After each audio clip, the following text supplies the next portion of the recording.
Todos os anos, algo extraordinário acontece. Um movimento de fé, um encontro de corações, um tempo de renovação, de reconexão e de comunhão com Deus.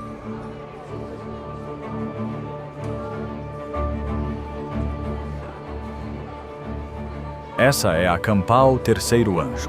Mais do que um evento, é um chamado divino que une famílias, amigos e irmãos de fé de todo o país.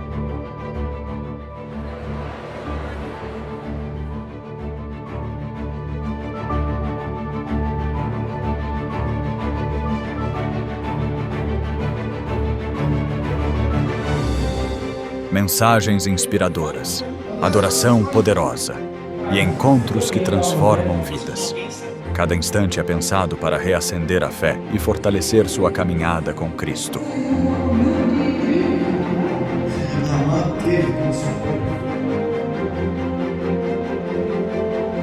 Dos mais experientes aos pequeninos, todos têm seu espaço. Programações específicas para crianças, jovens e adultos tocam corações de todas as idades.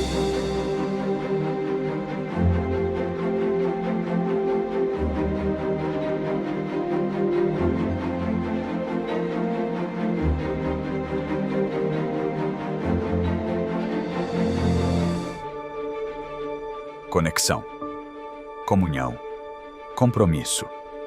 Seja sua primeira vez ou sua terceira, a Campal Terceiro Anjo te recebe de braços abertos.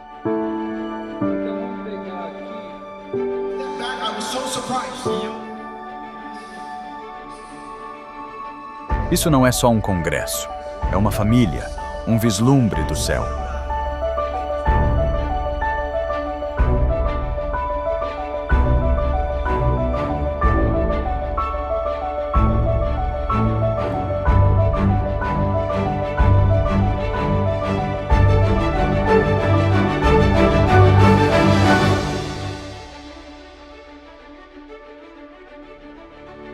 A Campal Terceiro Anjo 2026 já está sendo preparada. E o convite é para você. Não perca o que Deus tem reservado.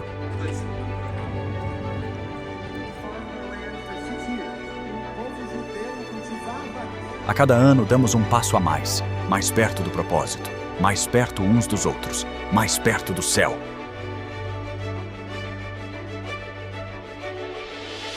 O tema deste ano é Mais Perto deste Lar.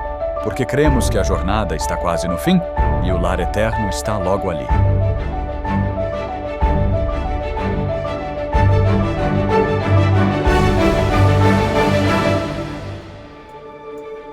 Campal Terceiro Anjo 2026. Mais perto deste lar. Esperamos você lá.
Olá, bem-vindos a mais um E aí, professor? Oi, Martin, como vai você? Eu vou bem, e você? Eu estou muito feliz. Bom, hoje você foi bem rápido? Sim, eu decidi me adiantar. Pelo menos dessa vez. Mas que bom que você está bem. Nós estamos chegando perto do fim do ano? Eu espero também que estejamos próximos do fim do mundo. Sem dúvida. Na verdade, eu acho que eu quero mais o fim do mundo que o fim do ano. Com certeza. Se fosse possível coincidir, seria ótimo. Ora, com certeza. Seria realmente fantástico. Mas antes de começarmos e falarmos sobre o assunto, talvez pudéssemos reservar um momento para agradecer aos espectadores. Sim, precisamos agradecer muito, mas muito mesmo, a todos os apoiadores. Pessoas que permaneceram conosco nos bons e maus momentos.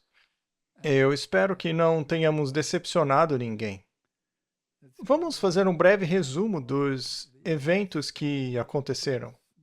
Tivemos o privilégio de distribuir milhares e milhares de DVDs, assim como pendrives, em vários lugares do mundo. E também distribuímos milhares e milhares de Bíblias, acho que foram 25 mil, não é? E isso apenas recentemente. E também a mesma quantidade de grandes conflitos, não é mesmo? Sim, muito bom. Nós também fizemos palestras internacionais, palestras locais, reuniões campais. Tivemos 2 escolas esse ano também. O último curso acabou de ser concluído e nós estamos muito felizes com a chegada de dezembro. Sim, sim. Para quem não sabe, essa época é verão aqui. Por isso que tudo fecha em dezembro. Sim, Nós também estaremos fechando o escritório oficial a partir do dia 12 de dezembro. E reabriremos novamente em 12 de janeiro. sim, mas continuaremos transmitindo e fazendo tudo o que sempre fazemos. Então eu só queria agradecer muito ao nosso Senhor e Salvador. E todos vocês também contribuíram neste ano. Foi muito difícil, foi um ano bem difícil, mas vocês tornaram isso possível.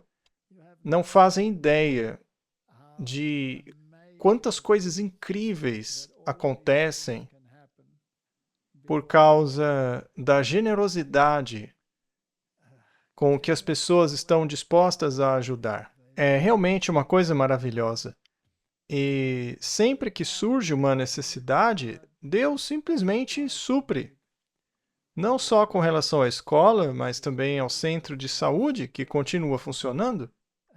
E temos realizado ações de extensão do centro de saúde na comunidade, muitas delas. E também juntamente com as igrejas em todo o país.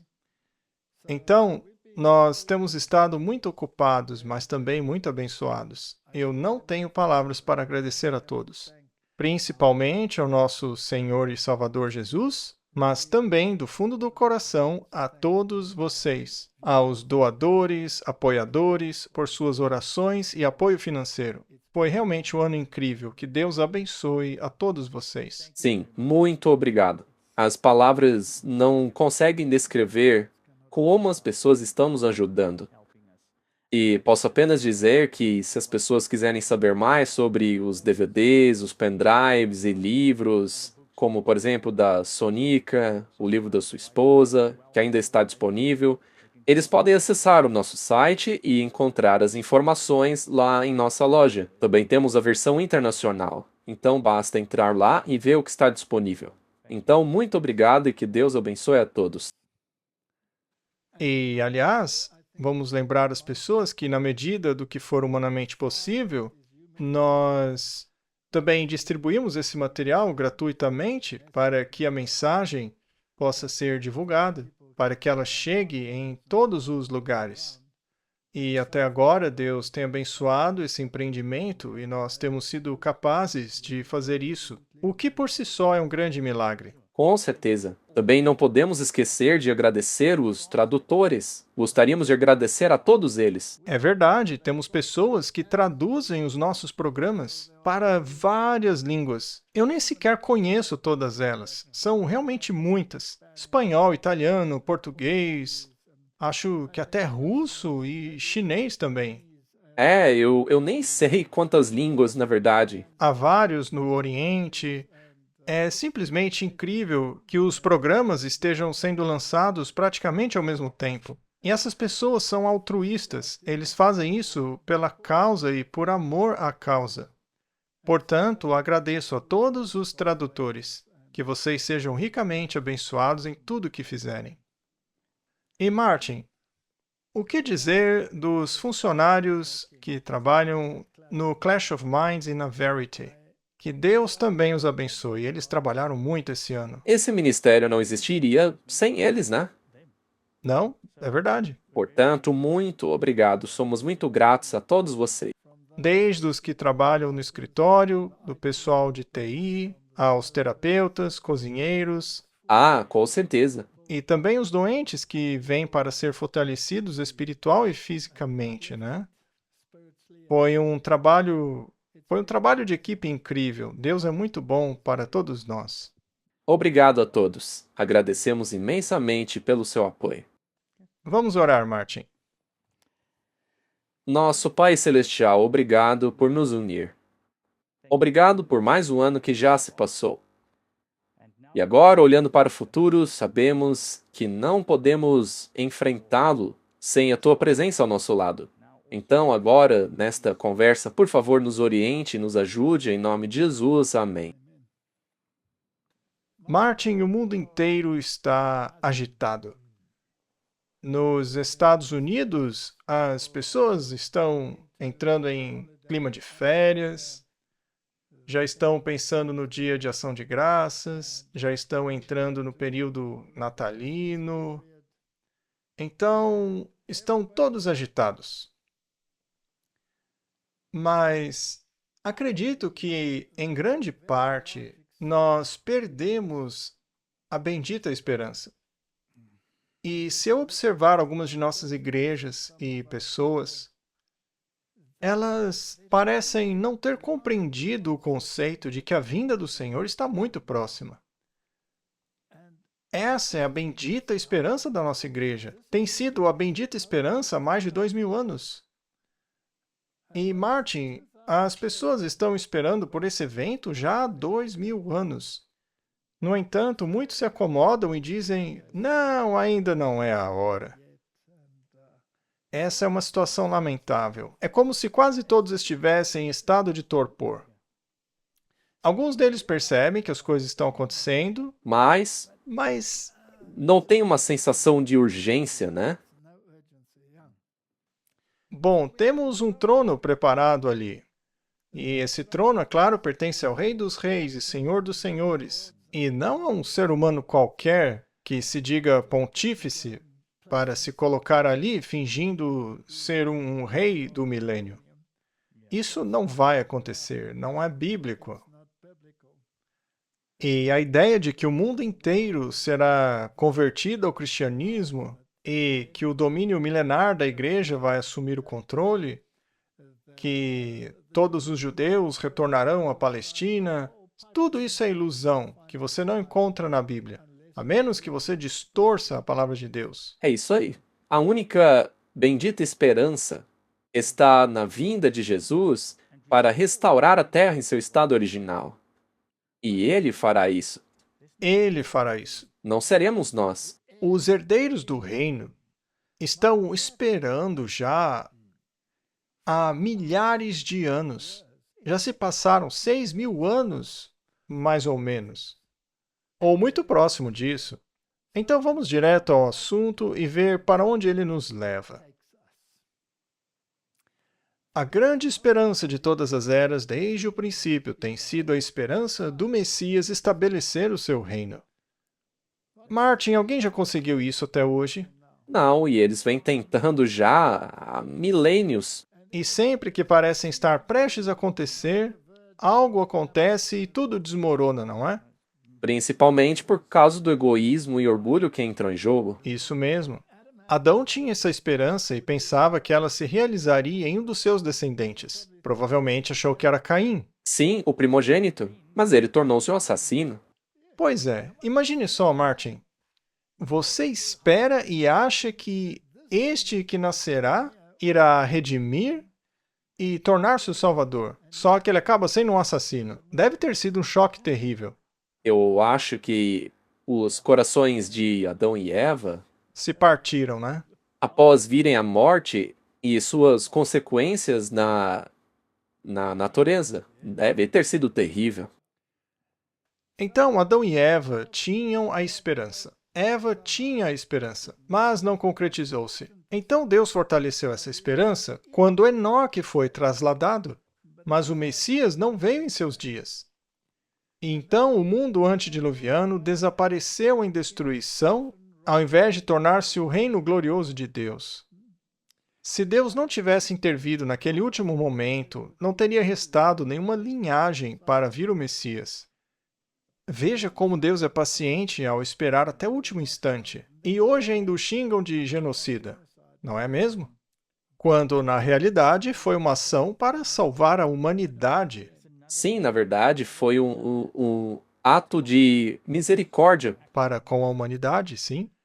Então Deus criou o homem como ser nobre, mas depois da queda, seu estado tornou-se deteriorado e ele precisava de redenção. Lemos assim em Eclesiastes 7:29. Eis que descobri isso. Deus fez o homem reto. Só que aí vem aquela palavrinha terrível, né? Mas buscaram muitas invenções. O homem sempre dá um jeito de complicar. Pois é, a primeira descendência de Caim começaram a criar instrumentos musicais a fim de perverter o som, ao invés de utilizá-los para o bem, certo? E isso se mantém até os dias de hoje. Sim, temos o heavy metal. Fico pensando no que os anjos pensam ao ouvir isso. É incrível. Bom, Martin, vamos continuar nossa pequena conversa. Essa esperança persistiu no mundo pós-diluviano, com a promessa sendo repetida a Noé, Abraão, Isaque, Jacó e os seus descendentes, os filhos de Israel.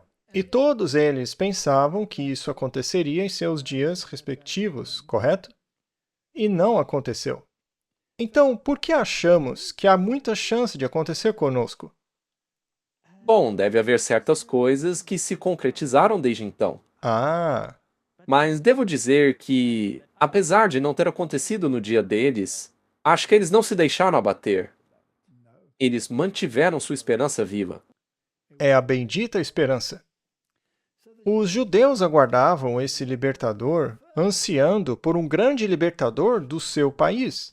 E assim interpretaram erroneamente as profecias da primeira vinda de Cristo, aplicando-as à segunda vinda gloriosa. E assim rejeitaram o único que poderia salvá-los. Triste, não? Muito triste. As palavras de Jesus, "Eu voltarei", eram a esperança da igreja cristã. E os discípulos, mesmo após a ressurreição, perguntaram-lhe: "É agora que o Senhor vai estabelecer o reino?" Chega a ser triste. É triste que eles estivessem tão focados no que eles queriam que acontecesse, mas tinham que ter sua mentalidade trabalhada, Tem que ser calibrada, né? sim, para entrar em harmonia com Deus. Já se passaram 2000 anos. Ainda bem que o bom samaritano, deixou apenas 2 moedas na hospedaria. Para quem não sabe, uma moeda equivalia ao salário de um dia, e se considerarmos os dias cósmicos, isso equivaleria a 2000 anos. Mas eu não estou definindo o tempo, ok? Apenas estou citando as escrituras, caso alguém fique irritado e confuso com o que eu disse. E também não se pode definir um tempo, porque, segundo ele na parábola, que se fosse necessário um pouco mais de dinheiro, Ele compensaria, não é? Sim, você tem toda a razão, Martin. então não é exato. Sim, não é ferro e fogo. Pode demorar um pouco mais, porque, de fato, ele disse que compensaria se fosse necessário mais. Mas, muito bem. Provérbios 13, versículos 12 e 13. A esperança adiada faz adoecer o coração, mas o desejo realizado é a árvore de vida. Será que nossa atitude desempenha algum papel? É muito interessante. Se o seu desejo, se a sua esperança estiver no lugar errado, seu coração ficará doente. Sabe qual é o nosso objetivo com este episódio? Trata-se de reacender essa esperança e despertar a igreja de seu estado letárgico. Acorde! É verdade. Se isso não for feito, se o desejo não for reacendido, a pessoa não pode estar preparada para o momento. Quem despreza a palavra será destruído. Será então que devemos estudar a sua palavra? Claro. Mas aquele que teme o mandamento será recompensado. Martin, todo o evangelho está nisso daí. Não é? Tudo. É incrível. Está bem ali no Antigo Testamento. Temam a Deus e guardem os seus mandamentos. Também está em Apocalipse. Sim. Portanto, para todos os nossos irmãos e irmãs que dizem que ainda não chegou a hora, porque já tem demorado tanto, será que eles estudaram as Escrituras com atenção para ver em que ponto no fluxo do tempo estamos? Talvez precisamos lembrá-los do porquê a situação atual é diferente do que era antes, como foi na época de Adão, ou de Abraão, Isaac, Jacó, dos israelitas, ou a igreja cristã primitiva, ou a reforma, etc. Mas por que é diferente? Ageu 2, versículo 6. Pois assim diz o Senhor dos Exércitos, ainda que seja apenas uma vez, daqui a pouco eu farei tremer os céus, a terra, o mar e a terra seca. Eu abalarei todas as nações, e o desejo de todas as nações virá. E encherei esta casa de glória, diz o Senhor dos Exércitos. Bom, foi anunciado então que um dia ele viria. Eles já estavam no período do segundo templo, que não era tão glorioso quanto o primeiro templo. Mas a glória do segundo templo, que não era tão gloriosa quanto a do primeiro templo, superou a glória do primeiro templo, porque o Criador de tudo esteve presente ali. E assim, eles perderam a oportunidade. Sim, é incrível que tanto em Provérbios como em Ageu é encontrado o desejado de todas as nações. É isso mesmo. E o desejo de todas as épocas tem sido o mesmo. E Jesus, Deus queria muito despertar sua igreja, não é? Deus quis despertá-los e sacudi-los. E para tal, ele enviou os sábios do Oriente. E ele não os enviou para Belém, mas para Jerusalém. para o rei, Eles foram e bateram a porta e disseram, com licença, vocês são o povo do livro, não é? O que está acontecendo? Cadê o rei? Rei? Que rei? E Herodes disse, rei? Que rei é esse? eu sou o rei. Eu sou o rei.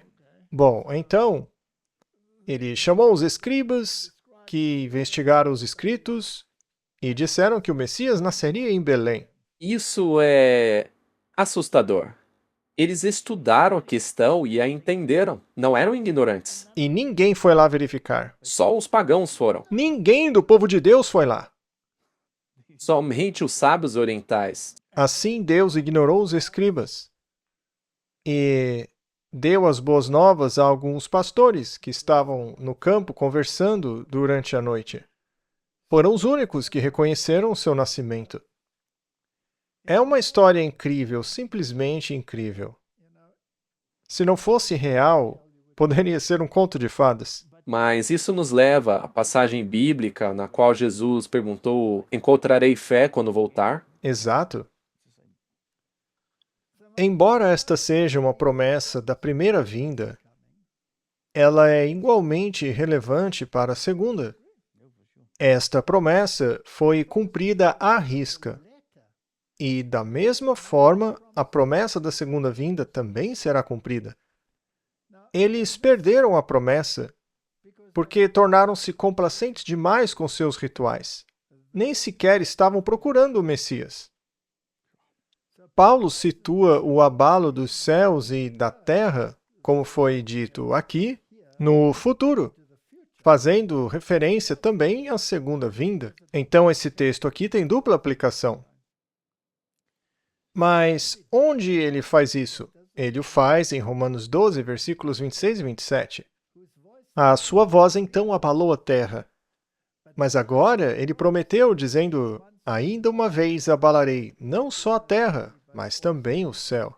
Ora, esta expressão, ainda uma vez, significa a remoção das coisas que são abaladas, como coisas criadas, para que permaneçam as coisas que não podem ser abaladas.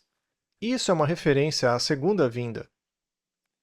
Então haverá eventos de proporções épicas que abalarão até mesmo o céu, que ocorreram e também ocorrerão, para que entendamos aonde estamos no curso da história.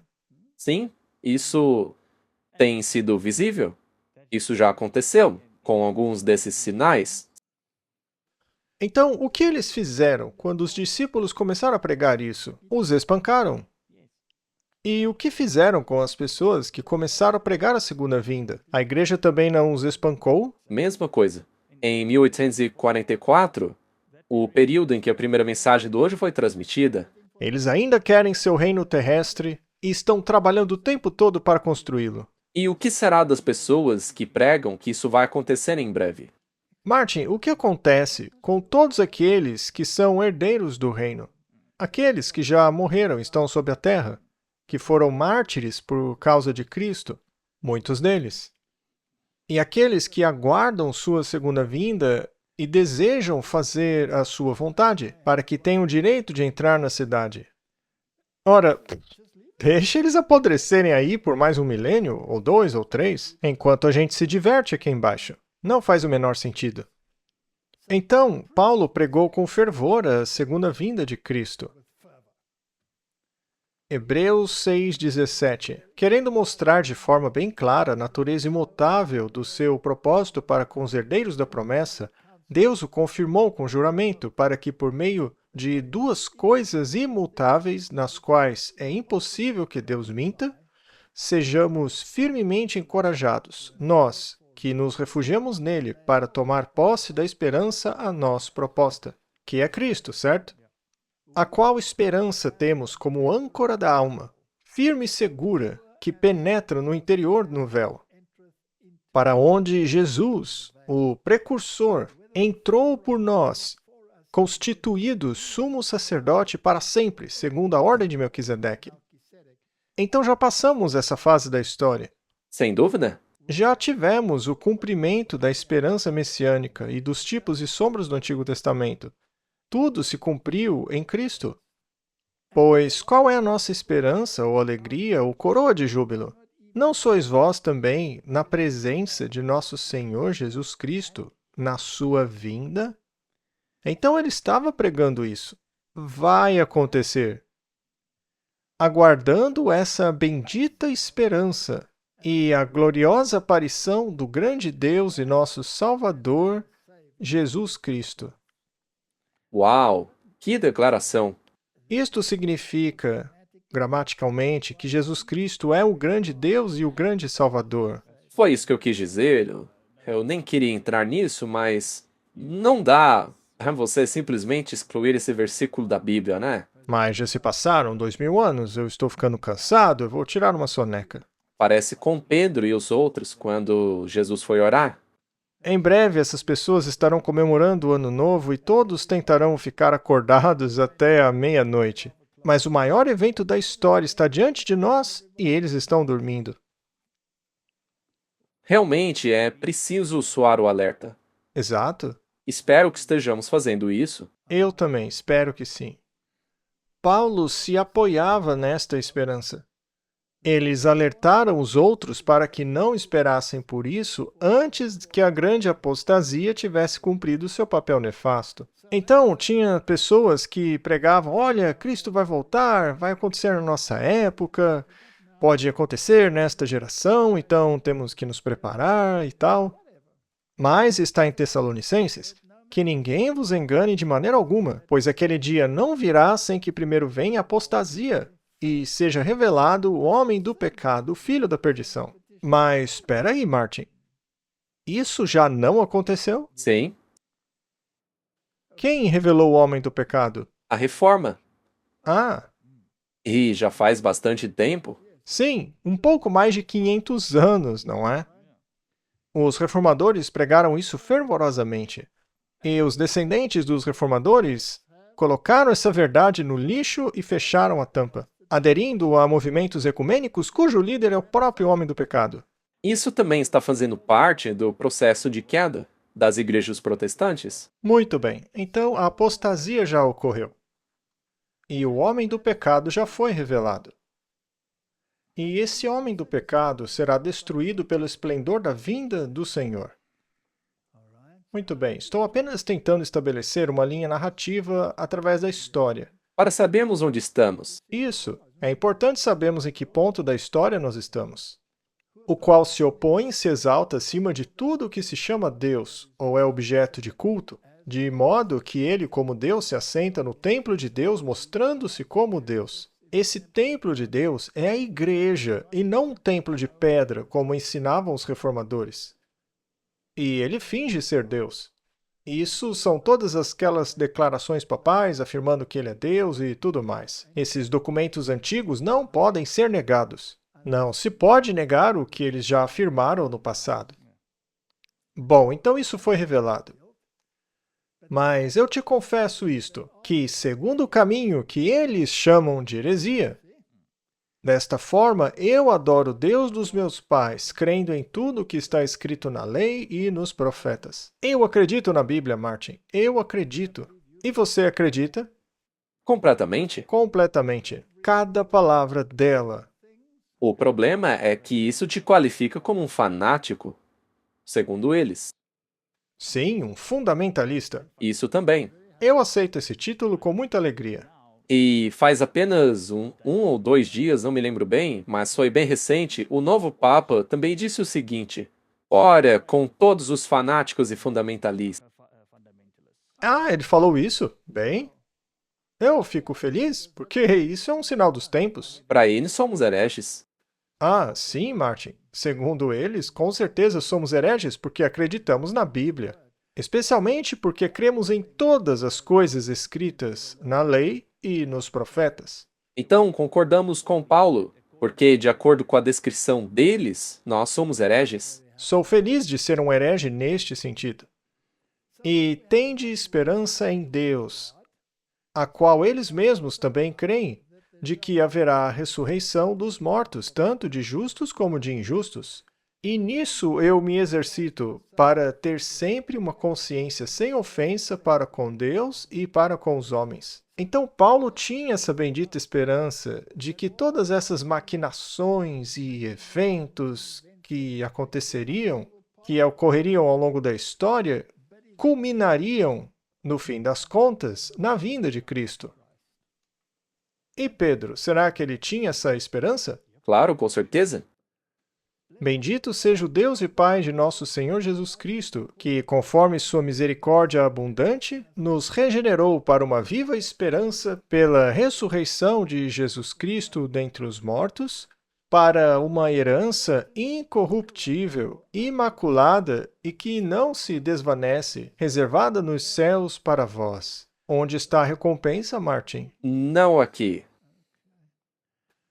Guardados pelo poder de Deus, mediante a fé, para a salvação que está prestes a ser revelada no último tempo.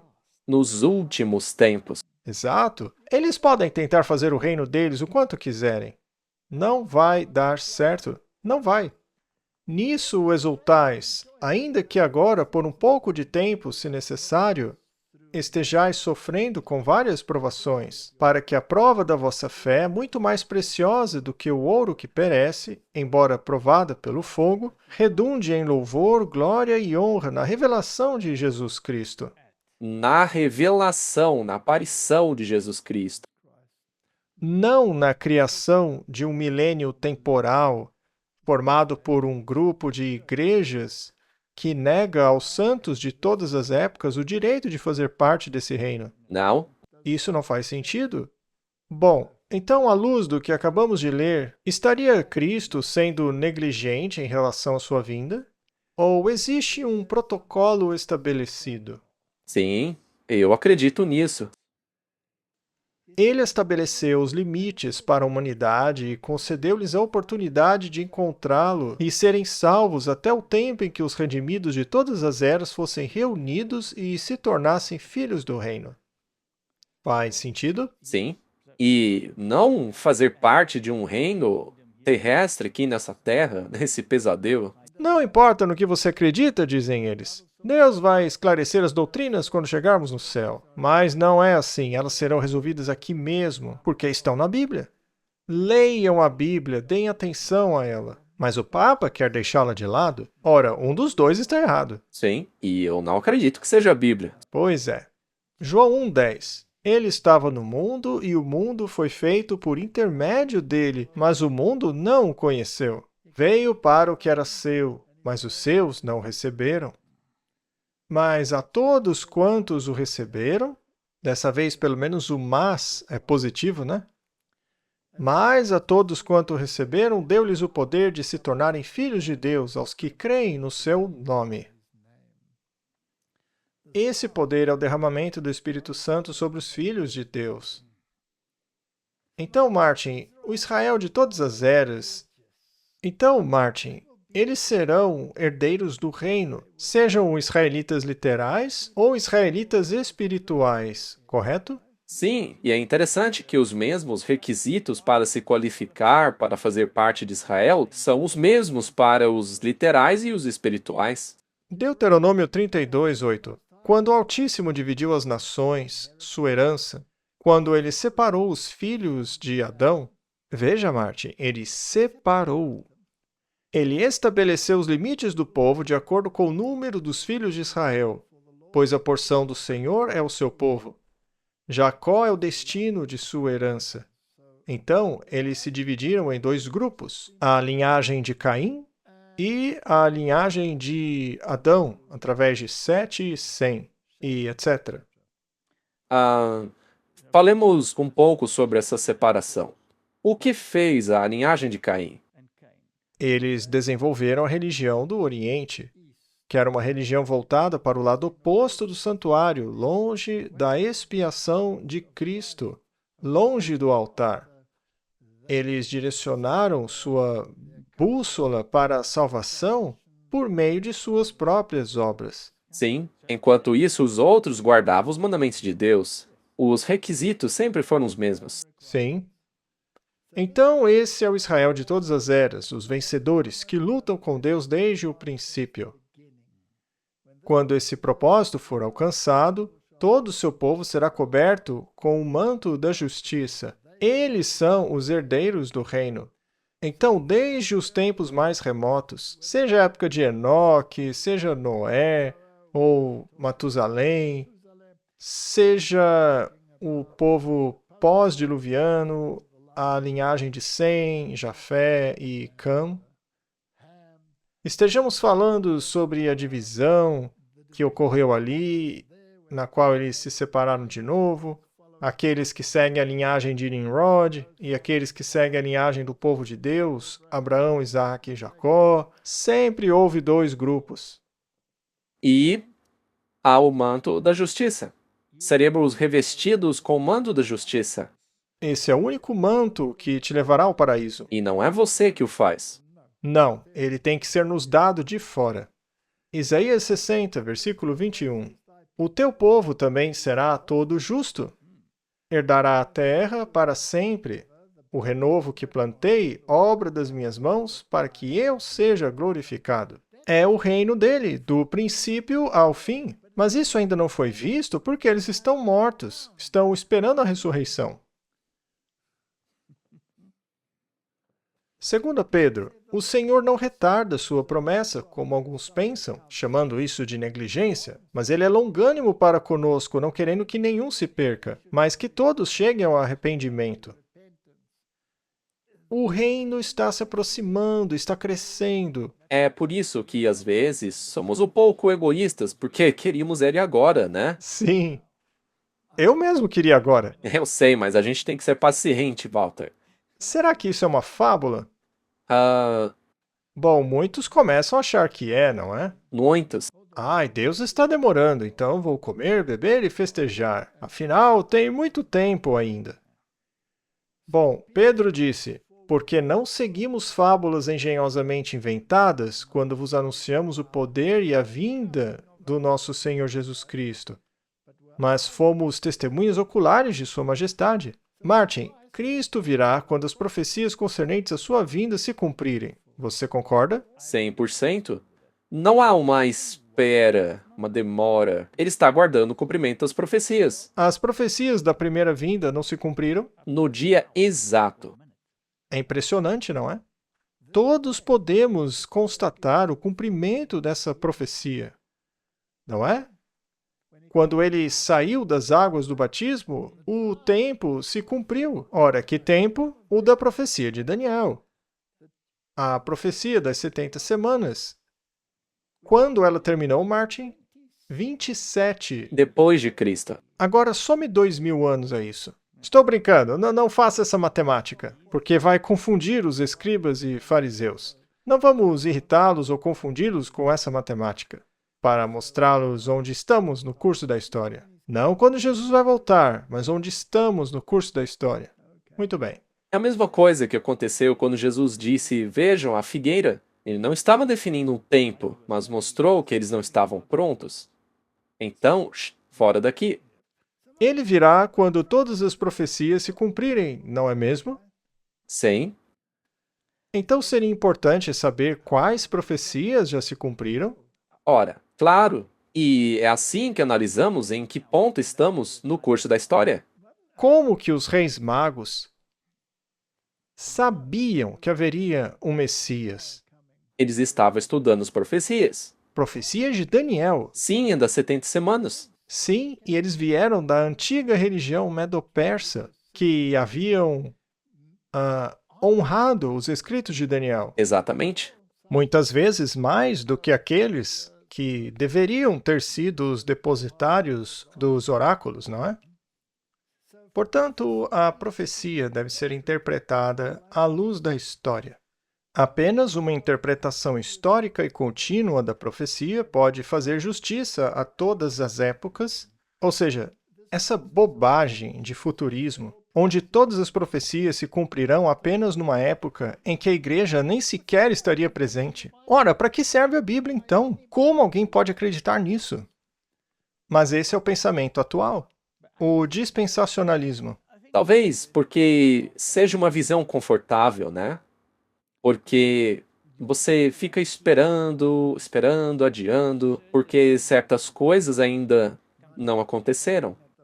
Mas eles estão olhando para o lugar errado, estão analisando os eventos errados. Se sua bússola aponta para o lugar errado, você vai parar no lugar errado. Sim.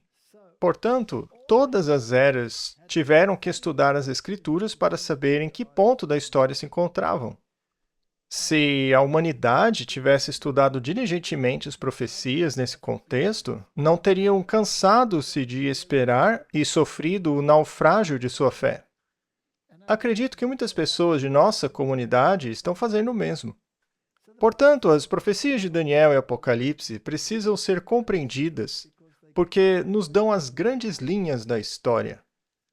Além dos eventos que ocorrerão antes do grande e terrível dia do Senhor, precisamos saber o que está acontecendo, Martin. Daniel as delineou e elas se cumpriram à risca. É verdade. Apocalipse nos dá o plano. Mas multidões não têm ideia do que acontecerá. É como se as profecias nunca tivessem sido escritas. Dizem que é um livro fechado. É triste isso. Lá em Isaías, o Senhor expôs a falácia de que a profecia não pode ser compreendida. Daniel e Apocalipse são um só. Portanto, Isaías diz que devemos compreender as profecias. E sem Daniel, não compreenderemos o livro de Apocalipse. Só veremos animais estranhos ali. Portanto, Daniel é a chave e o outro é a revelação. Vamos analisar essas linhas do tempo para ver em que ponto do fluxo temporal estamos. Vamos analisar estes versículos em Isaías, do capítulo 29 em diante. Tu serás visitado pelo Senhor dos Exércitos com trovões, terremotos e grande ruído, com tempestade, vendaval e chama do fogo devorador. É bastante sinistro, né? E a multidão de todas as nações que lutam contra Ariel. Vamos falar sobre isso daqui a pouco. mesmo toda aquela luta contra ela e suas munições, e os que a afligem serão como um sonho ou como uma visão noturna. Será como quando um homem faminto sonha que come, mas acorda e sua alma está vazia. Ou como quando um homem sedento sonha que está bebendo, mas acorda e está desfalecido e sua alma tem fome. Assim será a multidão de todas as nações que pelejam contra o Monte Sião. Então, aqueles que lutam contra Jerusalém, seja no sentido literal, como no sentido espiritual, estes irão morrer de fome por algo que desconhecem. Isso aconteceu literalmente. E agora está acontecendo espiritualmente. Parem e maravilhem-se, gritem e clamem. Eles estão embriagados, mas não de vinho. Cambaleiam, mas não de bebida forte. Cambaleiam com falsas doutrinas. Pois o Senhor derramou sobre vocês o espírito de profundo sono. Já estamos aí. Esse sono é contagioso, né? É uma pandemia de sono. E fechou os seus olhos, cobriu os profetas, os governantes e os videntes. E a visão de tudo isso vos tornou como as palavras de um livro selado. É impossível compreender o Apocalipse. Ninguém deve abrir aquele livro.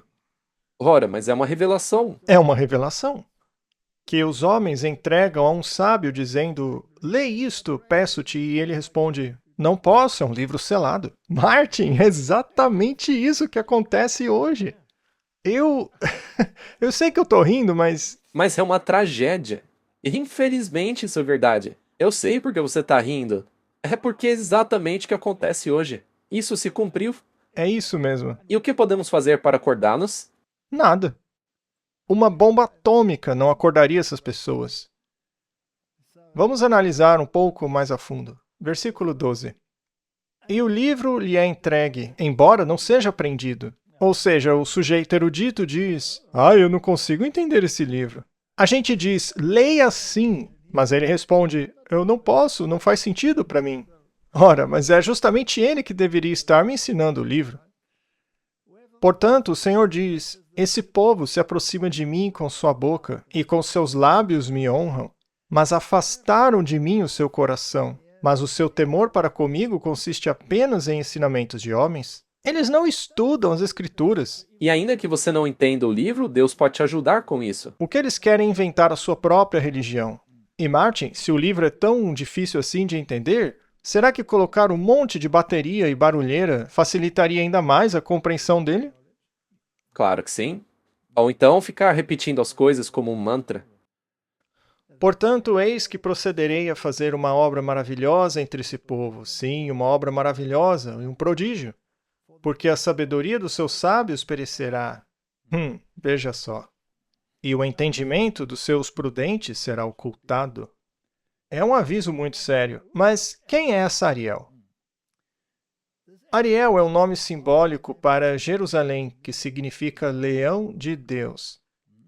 O versículo descreve as multidões de nações que lutarão contra Jerusalém. E o nome Ariel enfatiza a importância da cidade, tanto como lugar do poder divino, como um alvo para o juízo de Deus. Ariel significa leão de Deus em hebraico, fazendo referência à força da cidade e à sua proteção divina. Veja, estamos analisando isso em sentido espiritual. Porque a Jerusalém literal foi destruída no ano 70 depois de Cristo. Sim, foi reconstruída, estão tentando reconstruir o templo hoje, o que por si só é uma grande blasfêmia, porque o templo já não tem nenhum valor, uma vez que o Cordeiro de Deus que tira o pecado do mundo já foi sacrificado e está como sumo sacerdote em um templo muito melhor, sendo esse terrestre apenas um símbolo do templo verdadeiro lá no céu. Então, Martin, todos aqueles que lutam contra a verdade estarão dentro desta categoria de pessoas que não sabem o que está acontecendo. Vamos dar uma breve olhada no que aconteceu então, né? Daniel nos apresentou o fluxo do tempo e nos disse quais reinos se sucederiam. Tínhamos a cabeça de ouro, que é a Babilônia, que por sua vez, em Daniel capítulo 7, foi representado como leão com asas de águia. E esse reino passou. Aí veio a Medopérsia. E veja, isso não é invenção nossa, a própria Bíblia diz quais reinos seriam. Sim, a gente não precisa ficar imaginando. Que em capítulo 7 é representado pelo urso, não é? E esse reino também já passou. Depois tinha os quadris de bronze, que no capítulo 7 é representado pelo leopardo de 4 cabeças. Também já passou, foi a Grécia. Depois veio Roma, a terrível grande besta, que finalmente seria dividida em 10 componentes, que são os estados europeus, né? Os 10 chifres. E o ferro de Roma, a Roma pagã, desapareceu. Tinha 2 pernas, o Império do Ocidente e do Oriente, que acabou dividindo-se nas 10 tribos da Europa, que são os 10 chifres, em Daniel 7. E eles estão no comando. Bom, pelo menos tentando, né? Bom, essa história é retomada no livro de Apocalipse. E chegamos a vários pontos interessantes. Então, as bestas do Apocalipse são fascinantes, porque uma besta é um reino. É assim que funciona. Então, em Apocalipse, capítulo 11, temos a besta que surge do abismo. E nos é dito que essa besta do abismo atacaria o povo de Deus no fim dos tempos. Bem no fim dos tempos. Então recebemos alguns detalhes sobre como todas essas criaturas surgiram, sobre sua existência, o que fizeram, o que farão e contra quem farão. No capítulo 12 de Apocalipse, temos um dragão vermelho com 7 cabeças e coroas em suas cabeças. O mesmo capítulo nos diz que esse dragão atacaria até mesmo o príncipe da aliança. Jesus? E o mataria. E então declararia guerra contra o povo de Deus de outra forma. E, finalmente, de outra forma ainda, faria guerra contra aqueles que guardam os mandamentos de Deus e têm o testemunho de Jesus. Isso está em Apocalipse 12, falando sobre a época da Roma pagã, que atacou a igreja primitiva, perseguindo-na. Essa é a época da igreja de Esmirna, a igreja da perseguição, que foi perseguida por Roma pagã. E então ele vai para a Roma papal. Portanto, em Apocalipse capítulo 13, temos essa besta conglomerada, que consiste em todas as características apresentadas aqui em Daniel capítulo 7. Todos esses elementos são incorporados em um só. Há um pouco de Babilônia, um pouco de Medopérsia, um pouco de Grécia. Na verdade, há muita Grécia, pela influência que ela exerceu. Mas tem aspectos medo-persas. E tem os 10 chifres. E as coroas passaram para os chifres. Este é o período no qual a Igreja de Roma governou através das potências europeias, durante o período de 1260 anos, que inclusive já passaram. Sim, é passado. E, na verdade, faz bastante tempo. Sim. E então, Martin, há outra besta que surge no capítulo 13 de Apocalipse, que tinha 2 chifres e princípios semelhantes ao de cordeiro, mas que falava como um dragão, assim como a besta terrível. E sabemos que isto representa a ascensão dos Estados Unidos da América, que começou com princípios cristãos, semelhantes a uns de cordeiro, aos princípios protestantes, e também do republicanismo. Esses 2 chifres, o protestantismo e o republicanismo, acabariam imitando a besta terrível, de Apocalipse 13, que é a mesma coisa que o chifre pequeno em Daniel capítulo 7. O pequeno chifre que mudaria os tempos e as leis e perseguiria o povo de Deus. Faria guerra contra aqueles que guardam os mandamentos. Bom, no capítulo 17 de Apocalipse, temos uma besta escarlate, de 7 cabeças, só que sem coroas. Eu pedi para a inteligência artificial criar uma imagem e foi isso que ela me apresentou. Foram necessárias algumas tentativas para conseguir uma fera como esta. E sobre ela está a mulher vestida de vermelho e roxo. São cores sempre relacionadas à realeza, certo? E ela adota o sistema sacrificial, o sangue. Ela tem na mão uma taça cheia da imundície resultante da sua fornicação, suas falsas doutrinas, o falso vinho, que distribui a todos livremente. E também não há coroas nesta besta. Portanto, esta besta representa o período entre 1798, quando ela perdeu suas coroas, e os dias atuais. Já estamos bem avançados na profecia, com relação a tudo que já foi cumprido. Muito bem. Tudo isso que estava em Daniel se cumpriu. Tudo isso descrito no capítulo 7 de Daniel já se cumpriu. Os detalhes sobre quem são os envolvidos e quando eles governaram, tudo isso já se cumpriu. Agora, a filosofia da besta do abismo foi herdada dessa mulher, Martin. Sim, de suas doutrinas. E ela está montada nesta fera que, no momento, não tem rei. E é neste ponto que nos encontramos no decorrer da história. E, Martin, ela está governando, diz a Bíblia, no tempo em que vivemos agora, mas ela está sorrateiramente fora do radar. Não há coroa ali, mas ela está no comando. Ela está ordenando. E a segunda besta de Apocalipse 13 fará o que ela mandar. A segunda besta dará poder à outra besta. Irá impor a marca dela. Será que estamos nesse período? O que estamos esperando? Que grande evento está prestes a acontecer? Será que haverá outra besta, outro reino surgindo depois deste? Não. Bem, em Apocalipse capítulo 17, haverá uma espécie de ressurreição da besta. E esse poder que de fato governa um império só que sem coroa, um império mundial, se tornará o oitavo império. Vai tentar emular Cristo. Será a ressurreição do papado. Quando a marca dele for aplicada e a sua lei tornar-se suprema no mundo. Este é o último evento que estamos aguardando. Nada mais. E está se concretizando bem diante dos nossos olhos. E o que mais será preciso para acordar nossa igreja? Um chacoalhão. Eu não sei, temos que começar a agitar as coisas. Tudo isso já foi cumprido, não sobrou nada. Nada. Mas eu ouvi que a igreja precisa ser perfeita antes que Jesus venha. Então eu achei que era isso que tinha que acontecer agora. Martin, quão perfeito era Enoque quando ele foi trasladado? Bem, ele não tinha nenhuma mancha ou ruga. É mesmo?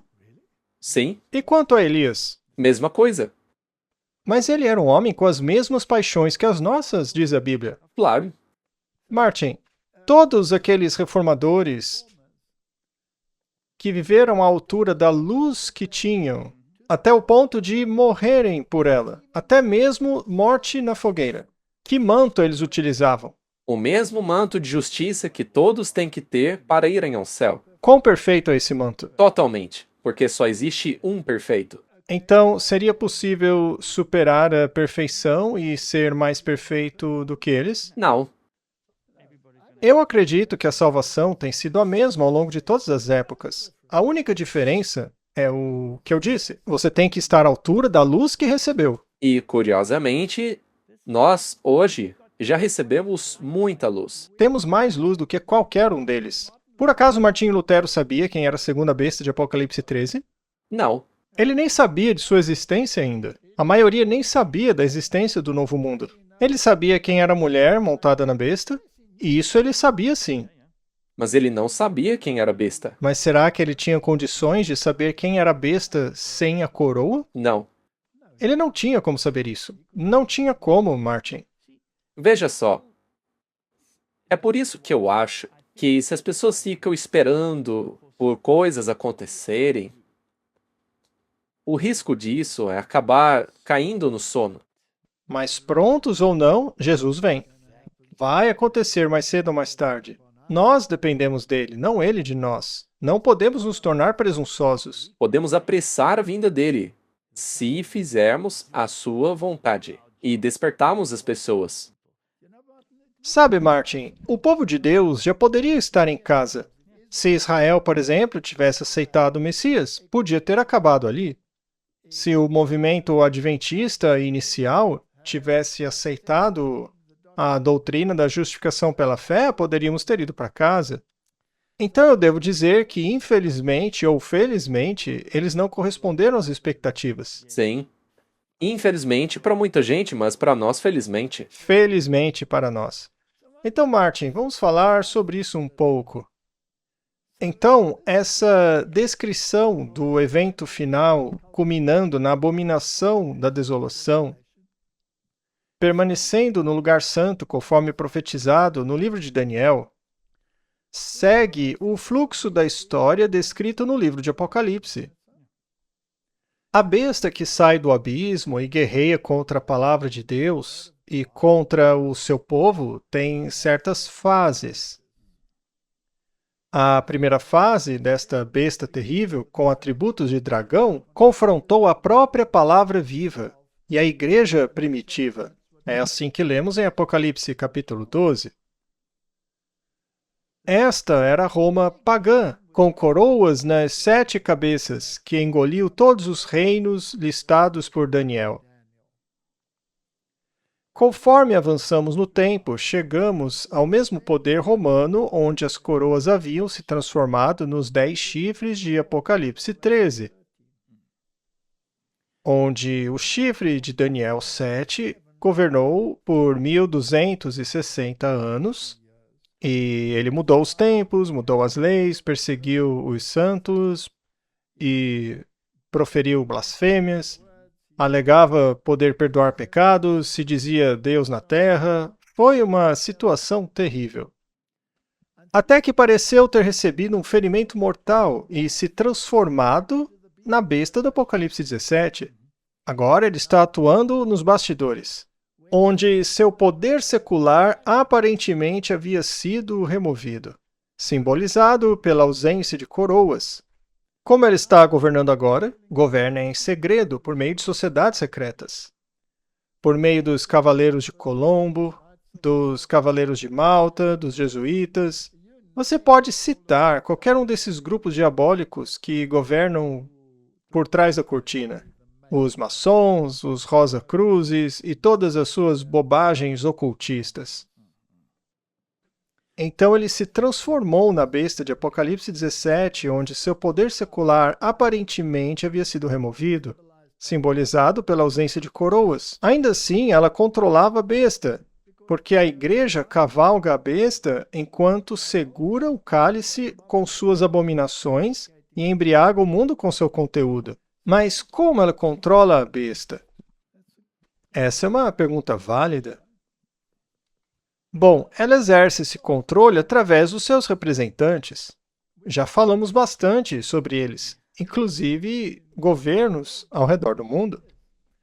Chame você eles de Hezbollah, Hamas, qualquer outra coisa. São grupos paramilitares. Sim, há algo maior por trás deles, né? Então, por meio de suas maquinações secretas e utilizando a segunda besta de Apocalipse 13, até que seus propósitos sejam cumpridos e a união entre a igreja e o Estado seja restaurada. Será que estamos nesse processo? Está bem diante de nós. Está aí. E onde isso está mais prevalente no momento? Na segunda besta, os Estados Unidos. É para lá que estamos olhando. Isso. Não nos interessa a Turquia. Na verdade, o Dia de Ação de Graças acabou de passar e um dos perus foi perdoado pelo presidente Donald Trump. Portanto, não queremos saber de Turquia ou perus aqui. O Papa também, em sua primeira visita, desde que se tornou Papa, foi para a Turquia. Ele também comeu peru no Dia de Ação de Graças? Eu não tenho ideia. É provável que sim. Ele visitou muitas igrejas ortodoxas. Eles estão em um concílio ecumênico agora. Parece que está indo muito bem lá. Sim, eles querem acabar com o cisma que já existe há mais de 1000 anos. Muito bem.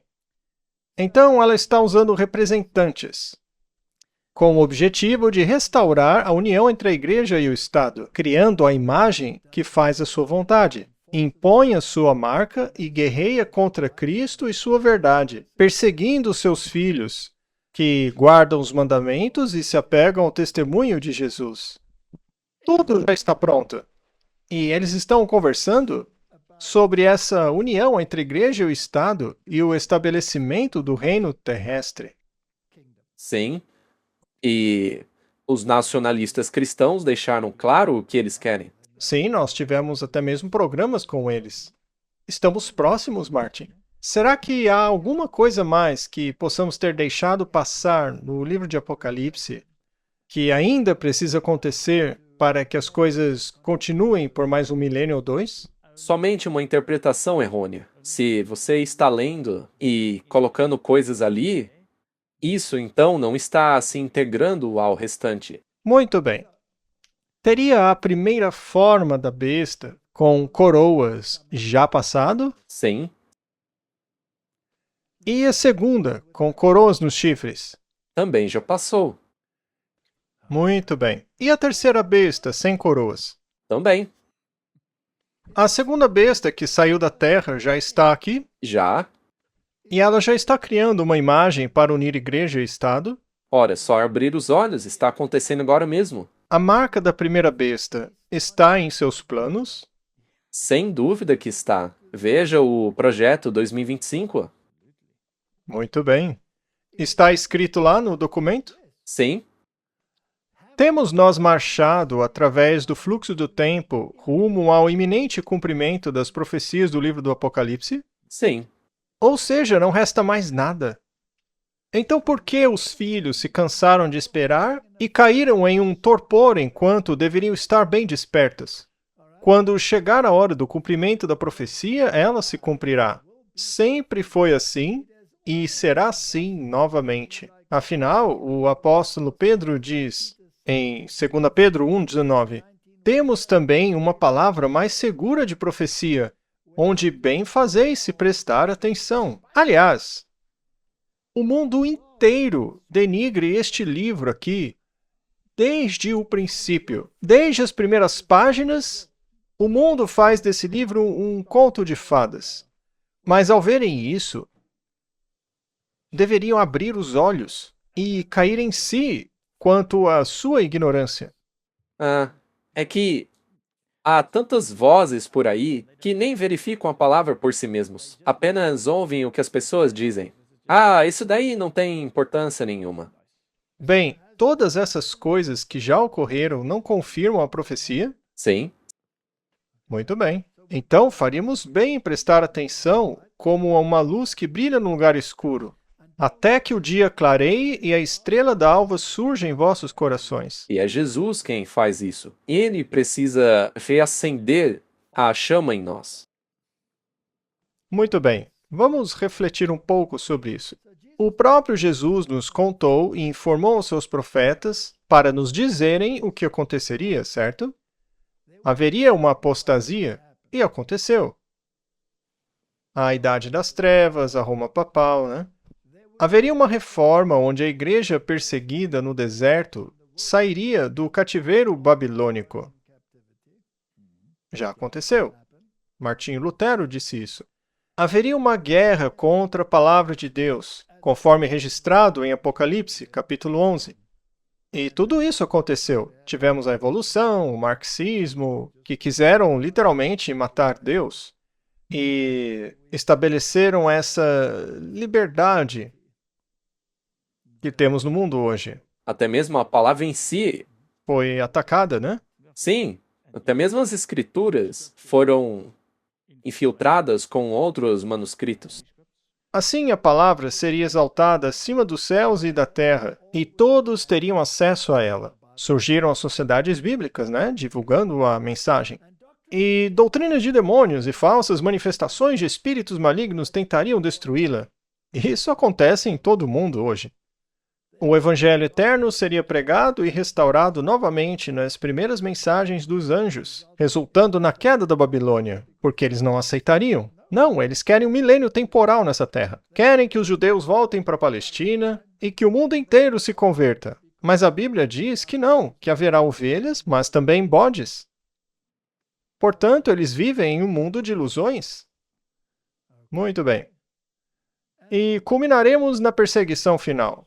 Será que todos esses eventos já aconteceram? Sim, estamos caminhando para a perseguição final.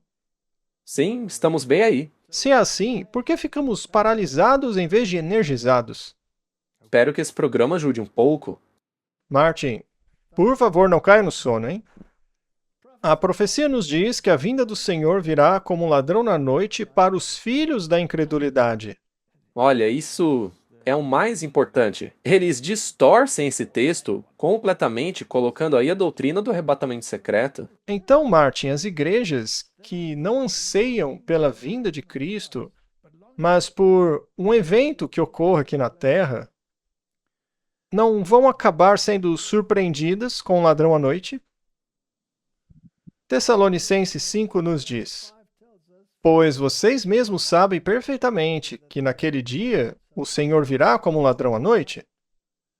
Pois quando disserem paz e segurança, ou quando a Ucrânia finalmente tiver paz, ou Jerusalém tiver paz, Aí tudo vai ficar bem, né? quando a Venezuela alinhar-se, enfim, aí haverá repentina destruição, assim como as dores do parto sobre uma mulher grávida, e não escaparão. Mas vós, irmãos, não estáis em trevas, para que aquele dia vos surpreenda como um ladrão. Então, Martin, não era para estarmos vivendo a experiência do ladrão noturno. Porque vocês são filhos da luz, filhos do dia, não somos da noite nem das trevas. E essa luz, naturalmente, vem da Bíblia. Porque podemos ler o que está escrito lá em Apocalipse, nós não acreditamos que é um livro fechado, como os escribas e fariseus lá de Isaías que diziam: eu não sei o que isso significa. Portanto, não durmamos como os demais, mas vigiemos e sejamos sóbrios. Porque os que dormem, dormem de noite, estão na escuridão, porque não seguem a luz. E os que se embriagam, embriagam-se de noite. Mas nós, que somos do dia, sejamos sóbrios, revestindo-nos da couraça da fé e do amor e tendo por capacete a esperança da salvação. Martin, não precisamos ficar no escuro. De novo, é uma questão de egoísmo e orgulho. Isso acontece na maior parte das vezes. Deus não demora em nos dar a luz. Quantas pessoas estão de verdade pregando fervorosamente que o Senhor está às portas? São poucas. São poucas? Deveriam ser milhões. Não se deixe desanimar pelas pessoas que dizem: você está espalhando medo. Não perca seu tempo ouvindo essas pessoas. Continue pregando. Ao rever nossa história passada e ver cada progresso que fizemos em relação à nossa situação atual, posso dizer: louvado seja Deus. Ao ver o que Deus operou, sinto-me repleta de espanto e confiança em Cristo como líder. Não temos nada a temer no futuro, exceto quando nos esquecermos do caminho que o Senhor nos guiou e de seus ensinamentos em nossa história passada. Sabe, Martin, eu estou trabalhando em um sermão sobre 2 convites para o banquete de casamento. Um está em Mateus e o outro em Lucas. O de Mateus é fascinante, porque diz especificamente ali que eles foram convidados para o jantar. Convidados para o jantar. Mas se você olha a palavra original, esse jantar, na verdade, é o café da manhã. O desjejum. Bom, o casamento mudou um pouco ao longo dos tempos, mas você tem que conferir no grego original, que significa a primeira refeição do dia. Havia um convite para ir ao casamento que era no café da manhã. Este convite feito aos judeus era para que aceitassem o Messias, que era o noivo que estava no meio do povo. Certo? E então há um segundo exemplo em Lucas. Trata-se de um convite para a ceia. É uma palavra grega diferente. É a última refeição do dia. Portanto, aquele convite não era para os judeus. Este veio depois. Isso ocorreu após 1844, ou durante o período em que os mileritas pregavam que Cristo estava voltando e que tudo está pronto, mas as igrejas o rejeitaram e zombaram das pessoas que haviam estudado as profecias de Daniel. Este foi o clamor da meia-noite que anunciou a chegada do noivo. Sim. Este foi um convite de casamento para o jantar. Bom, o convite para o jantar já foi feito. Ele foi propagado. Os sinais que o precederam, como o dia escuro de 1780, pouco antes do fim dos 1260 dias, e depois a grande queda das estrelas, que ocorreu em 1833, pouco antes do período de 1844, que foi uma preparação, os sinais do céu. Até isso já se cumpriu. O que estamos esperando? Acho que também tivemos um pequeno paralelo nos últimos 5 anos. De eis que o noivo vem. Preparem-se, preparem-se, preparem-se. Correto. Muito bem. Mas voltamos a dormir, logo em seguida. E agora estamos roncando ainda mais alto do que há 5 anos atrás. Sim. Martin, se analisarmos essas histórias e as igrejas, elas rejeitaram esse chamado de que Cristo estava voltando. Quiseram manter-se fiéis à sua crença de que eles estabeleceriam o reino de Deus. Esqueça todos os outros herdeiros do reino, eles nem estão aqui. Mas nenhum lugar da Bíblia diz isso. Abinier, em sua História da Reforma, diz assim: Deus, que prepara sua obra ao longo dos séculos, a realiza pelos instrumentos mais fracos, quando chega a sua hora. Efetuar grandes resultados pelos menores meios, essa é a lei de Deus. Essa lei que prevalece em toda a natureza também se encontra na história. Assim, os grandes homens do mundo foram deixados de lado. E os herdeiros acabaram sendo os pastores, pessoas pelo caminho. Mas os que foram convidados tinham outras coisas para fazer. Compraram um terreno, ou se casaram, ou tinham feito uma coisa ali, outra aqui. O que o Senhor prometeu aos israelitas se cumpriu em detalhes. 1 Reis 8,56 diz: Bendito seja o Senhor que deu descanso ao seu povo Israel, conforme tudo o que prometeu. Nenhuma palavra de todas as suas boas promessas falharam, que ele prometeu pela mão de Moisés, o seu servo. Não podemos dizer o mesmo sobre o livro de Apocalipse? Exatamente igual. E podemos ver que muitas das promessas foram cumpridas. Sim.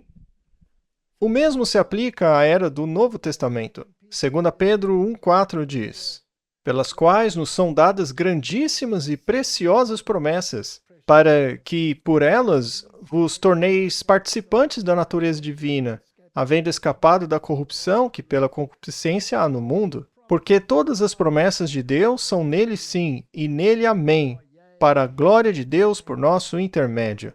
Se este livro,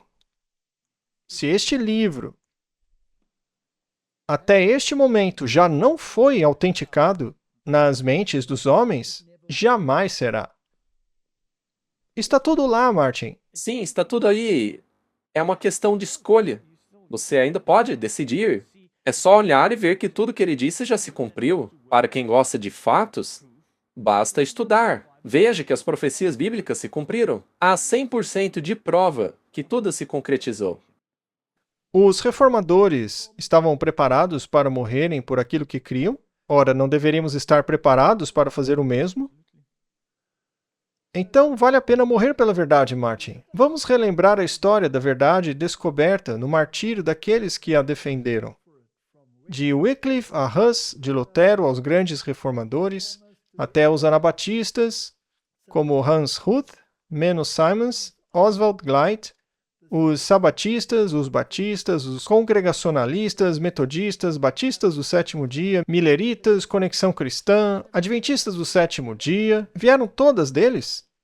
Aqueles que defenderam a verdade que haviam descoberto ou que a mantiveram em suas fileiras? foram subjugados, perseguidos e massacrados. Se você descobrisse uma nova verdade, aqueles que tinham estabelecido um credo iam se voltar contra você. Não é assim hoje? Sim, é a mesma coisa. Ainda acontece. Mas nenhuma dessas verdades caiu por terra. Estão todas lá. Mesmo que você olhe as dificuldades que eles passaram no passado, a verdade continuou. Foram queimados na fogueira, mas a doutrina não desapareceu. Todas essas verdades foram reunidas no estojo de joias de Deus para ressurgirem repetidamente até serem entrelaçadas na trama da verdade que forma a última parte da mensagem de misericórdia para a humanidade. Todas as verdades que essas pessoas descobriram estão vivas hoje. E eu vou ser arrogante a ponto de dizer que o único lugar onde todas essas doutrinas estão presentes é dentro da Igreja Adventista do Sétimo Dia. Eles podem tentar provar que você está errado. Sim, eles podem tentar. Mas, veja, a parte triste é que os membros dessa igreja estão dormindo. Isso é verdade. Então você não deve julgar pelos membros, mas pela doutrina da igreja. Correto? Muitos transformaram a doutrina em um travesseiro, o colocaram sobre sua cama e estão dormindo em cima, ao invés de gritar a verdade pelos muros de Sião. Com essas verdades em seus devidos lugares, o caráter de Deus é vindicado contra a infinidade de mentiras que Satanás fabricou. As doutrinas vingativas do inferno eterno, que, aliás, transformam Deus em um monstro, não é? É incrível que isso venha das próprias igrejas. A imortalidade da alma, que Deus dissipou logo nas primeiras palavras. No dia em que você comer disso, certamente morrerá. Isso não significa viver para sempre. A doutrina do purgatório, das obras e mortificações, todas essas coisas, da predestinação arbitrária calvinista, tudo isso, Martin, transforma Deus em um monstro. E muitas outras são expostas pelo que são, ataques blasfemos ao caráter de Deus. Martin, essa é a questão, o caráter de Deus. Que Deus você está esperando? Milhões se tornaram ateus ou infiéis por causa de doutrinas como essas. E as igrejas têm um histórico terrível a enfrentar no julgamento. Não é como se tivessem sido deixadas sem aviso, mas elas se apegaram obstinadamente a credos perversos e perseguiram aqueles que tentavam informá-las. E o mesmo acontece hoje. Ainda fazem o mesmo hoje. Como já mencionamos, o menor dos dois males, né? É ruim se você acabar perseguido, mas isso é melhor do que prejudicar o bem comum, disseram eles. Muito bem, Martin. Não desprezemos a verdade só porque ela não encontra aceitação pelos grandes homens do mundo, ou porque era frequentemente proclamada por homens humildes que não tinham sido educados nos grandes centros de ensino. Zacarias diz: "Pois quem desprezou o dia das pequenas coisas?" É uma bela maneira de dizer isso. Porque eles se alegrarão e verão o prumo da mão de Zorobabel com aqueles 7. Estes são os olhos do Senhor que percorrem toda a terra. Então eu respondi e lhe perguntei: quem são estas duas oliveiras à direita e à esquerda do candelabro?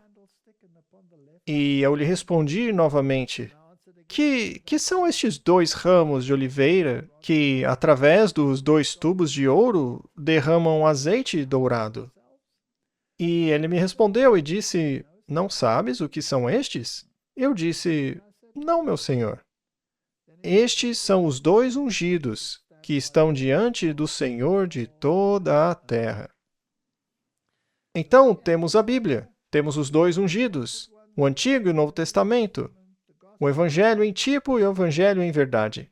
E todas as profecias se cumpriram, exceto a cereja do bolo, que eles estão colocando meticulosamente em seu bolo. Agora mesmo. Sim, neste momento, enquanto falamos. Enquanto Lutero defendia sua posição sobre as Escrituras, o orgulhoso Eck retrucou: surpreende-me a humildade e a modéstia com que o reverendo doutor se propõe a opor-se, sozinho, a tantos padres ilustres. E pretende saber mais do que os soberanos pontífices, os concílios, os doutores e as universidades? Isso soa muito familiar. É incrível como a história se repete, né? E como você mencionou, esse Papa acabou de dizer que qualquer pessoa que acredite nesse livro é uma desgraça para a sociedade. Seria, sem dúvida, surpreendente se Deus tivesse ocultado a verdade de tantos santos e mártires até a chegada do reverendo padre. Aqui está Martinho Lutero. E quem são esses santos, esses seres iluminados? São pessoas como Tomás de Aquino, que disse que roubar é aceitável se houver necessidade. Exatamente. E isso está em toda parte hoje. Essa mentalidade está ficando muito popular. Ai, Martin, a história é fascinante. A tendência da humanidade é buscar a sabedoria do homem em vez da sabedoria de Deus. Mas Deus diz: deixai de vos aproximar do homem, cujo fôlego está nas suas narinas. Afinal, em que se deve ele estimar? Então, Martin, as igrejas mundanas abandonaram a bendita esperança. Elas querem construir um império terrestre. E acabaram de fazer um belo acordo abrâmico, não é? Deixando Cristo fora dele. E fazem muitas dessas coisas. Ter todos esses encontros maravilhosos e reuniões religiosas, coisas do gênero. Eles até podem mencionar o nome de Jesus, mas é só isso. Jesus é só um nome. Eles estão se preparando para estabelecer um reino na terra, no qual governarão por 1000 anos, enquanto viram as costas para Cristo e seu reino. O reino de Cristo é preparado para os filhos da primeira ressurreição e dos vivos trasladados, para possuírem para todo sempre. Não será deixado para os filhos da desobediência. O próprio Cristo o estabelecerá. Este é o conflito. Está bem aí. Nos dias desses reis de Daniel, o Deus do céu suscitará um reino que jamais será destruído, e esse reino não será deixado a outro povo. Ele esmagará e consumirá todos esses reinos e durará para sempre. Martin, a segunda besta de Apocalipse, está dizendo: eu vou fazer esse reino. Sim, e o resto do mundo está dizendo aleluia. Sim, a Europa está aplaudindo, e o chifre pequeno está dizendo para esquecermos as doutrinas e rechaçarmos os fundamentalistas. Sim, dizem que temos que nos amar como os irmãos, mas para isso acabam se esquecendo do amor a Deus. Oséias diz: semeastes a impiedade, colhestes a iniquidade. Comestes o fruto da mentira, porque confiaste no vosso caminho, na multidão dos vossos valentes. Então, eles vão seguir o mesmo caminho. Como diz aquele ditado, Efraim Está preso aos ídolos. Deixe-o ir. Deixe-o ir. A expressão bem acordado é usada 630 vezes no espírito de profecia. Sabia disso? eu não sabia. Agora é a hora de estarmos bem acordados e não dormindo, como se não tivéssemos esperança ou desconhecêssemos o tempo em que vivemos. Sejamos sóbrios e vigilantes. O vosso adversário, o diabo, é um leão que ruge e está andando por aí procurando a quem devorar. Isso também é cumprimento da profecia, a nossa sonolência. Claro, Todas as virgens estavam dormindo. todas elas. Martin, isso é muito preocupante, porque significa que nós também estamos dormindo. Uhum. Se lembra de um programa que fizemos cujo nome era Surpresa Avassaladora? Sim, E nele você disse que todos os discípulos fugiram. Você até mencionou que, se tudo isso realmente acontecer, pode ocorrer mesmo conosco. Então temos que nos preparar. temos que nos preparar. Os reinos deste mundo ainda não vieram a ser de nosso Senhor e seu Cristo. Isso foi retirado de conselhos à paz, professores e estudantes. Então o reino de Deus ainda não foi estabelecido. Nenhum ser humano estabeleceu esse reino aqui. É Ele quem o fará. Não se enganem, vigiem e hajam depressa, pois a noite vem, na qual ninguém pode trabalhar. Não incentivem estudantes que vão até vocês, carregados com a obra de salvar seu semelhante, a fazerem curso após curso de estudo. Todos esses longos cursos. Martin, é por isso que introduzimos cursos breves de evangelização. Não prolongue por muitos anos o tempo necessário para se obter uma educação. Ao fazer assim, vocês dão a impressão de que há tempo suficiente. E esse mesmo plano se revela uma armadilha para suas almas. Certo. Então, se alguém disser assim, tá, mas ela escreveu isso há mais de 100 anos atrás, então por que eles não podiam estudar? Acho que a resposta veio ali. Esse plano em si se revela uma armadilha para suas almas. Então, esse longo período de estudos era por causa deles mesmos, porque estudar por muito tempo pode apagar a chama. E Martin, se você acompanhar os acontecimentos conforme se desenrolam no livro do Apocalipse, também teria uma compreensão melhor de onde nos encontramos no curso da história. E isso pode mantê-lo bem desperto. Portanto, o reino nunca será devolvido aos poderes terrenos ou mesmo à igreja cristã. Não, será tudo varrido. O reino dos homens vai virar pó, vai desaparecer. E a igreja cristã também não vai governar nessa fase de ecumenismo que nos encontramos agora. Foi dada a Cristo como seu direito, pois ele é o Rei dos Reis e Senhor dos Senhores. A palavra do Senhor, por meio de Ezequiel, dirigindo-se ao último rei de Judá, foi a seguinte: E tu, príncipe profano e ímpio de Israel. Ele está falando do Zedequias, certo? Um rei que foi mau. Cujo dia chegou, quando a iniquidade terá fim. Assim diz o Senhor Deus: tira o diadema e remove a coroa. Tire a coroa. Isso não será mais o mesmo. Exalta o humilde e humilha o soberbo. Eu o derrubarei, derrubarei, derrubarei. E ele não existirá mais até que venha aquele a quem pertence o direito. E eu o darei a ele. Por que Ezequiel usou a palavra derrubar 3 vezes? Essa é uma boa pergunta. Devemos pensar sobre isso. Quando ele foi desempossado? Isso aconteceu quando o reino foi tirado dos filhos de Israel, certo? Então o rei foi desempossado e o reino entregue a Cristo. Ele foi coroado rei. Cristo era o rei. Depois veio o papado e eles reivindicaram a coroa para si. Lembre-se que as coroas estavam nos chifres e o pequeno chifre dava ordem para todos os reis. Então aconteceu naquela época, mas hoje estão tentando reerguer o reino de novo. Ou seja, a terceira vez. Então, por 3 vezes, eles tentaram fazer isso. Hoje estamos na fase em que as coroas ainda não existem, mas em breve existirão e darão poder para a besta. Por esse breve período de tempo, ela terá sua coroa de volta. E, finalmente, isso será revertido pela terceira vez. Eu não sei se isso está correto, mas pode ser uma suposição razoável. Mas não ocorrerá de novo, porque o reino pertencerá somente a Cristo.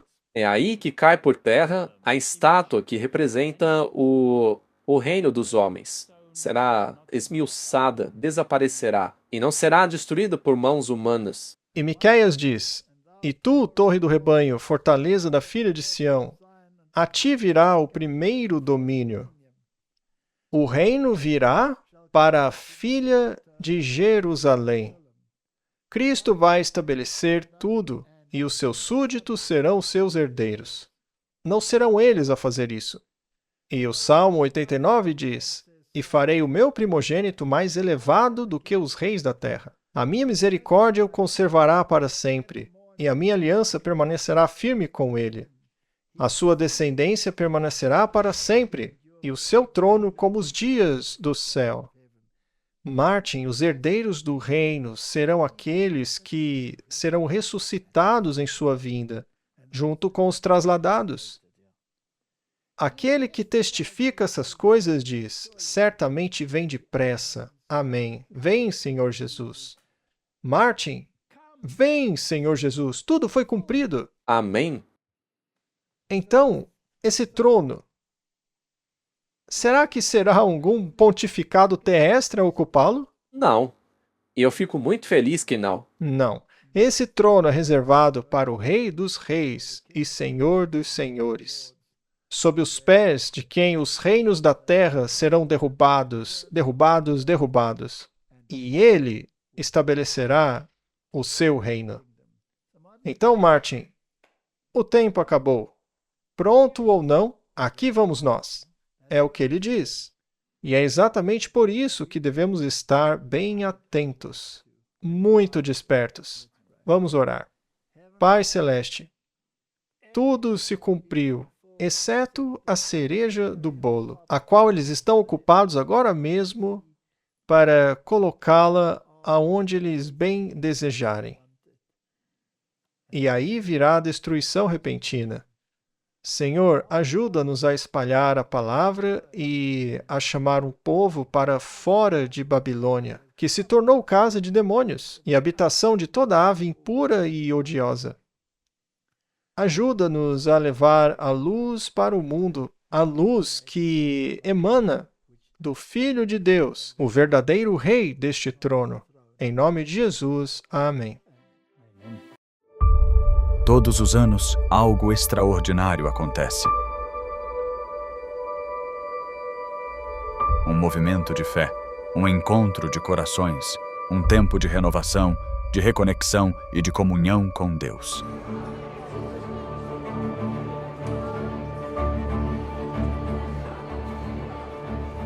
Essa é a Campal Terceiro Anjo. Mais do que um evento, é um chamado divino que une famílias, amigos e irmãos de fé de todo o país.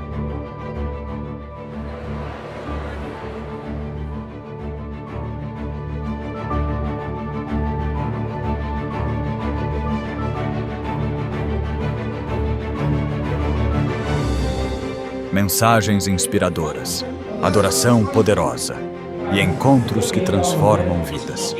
Cada instante é pensado para reacender a fé e fortalecer sua caminhada com Cristo.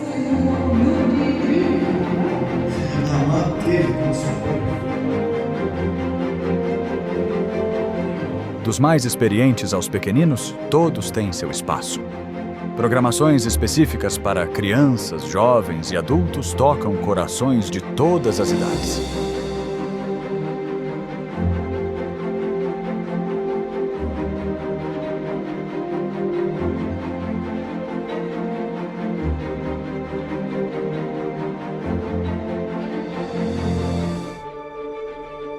Conexão, comunhão, compromisso. Seja sua primeira vez ou sua terceira, a Campal Terceiro Anjo te recebe de braços abertos.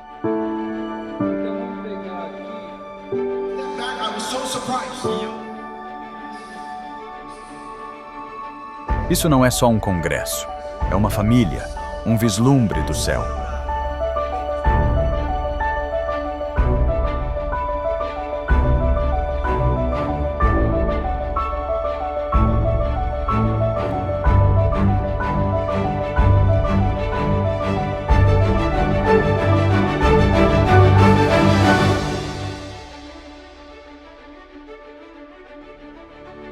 A Campal Terceiro Anjo 2026 já está sendo preparada. E o convite é para você. Não perca o que Deus tem reservado.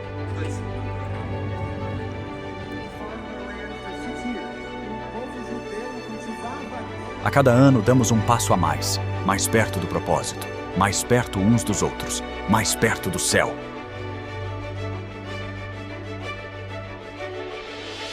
O tema deste ano é Mais Perto deste Lar. Porque cremos que a jornada está quase no fim e o lar eterno está logo ali.